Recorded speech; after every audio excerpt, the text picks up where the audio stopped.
Terkait kasus pembunuhan ibu dan anak di Subang, polisi menyebut pelakunya ada di antara 23 saksi yang telah diperiksa. Suami sekaligus ayah korban bernama Yosef langsung bereaksi saat polisi membeberkan hal itu. Yosef melalui kuasa hukumnya menyebut hal itu tidak berdasar.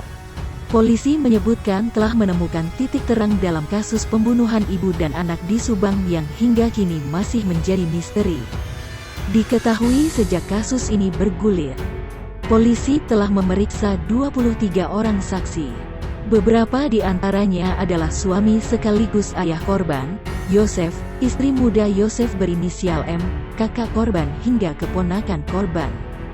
Sementara itu, Yosef saat ditanya soal hasil lapor yang menyangkut hasil tes DNA, langsung bereaksi keras. Melalui pengacaranya, Yosef membantah keras terlibat dalam pembunuhan istri dan anaknya.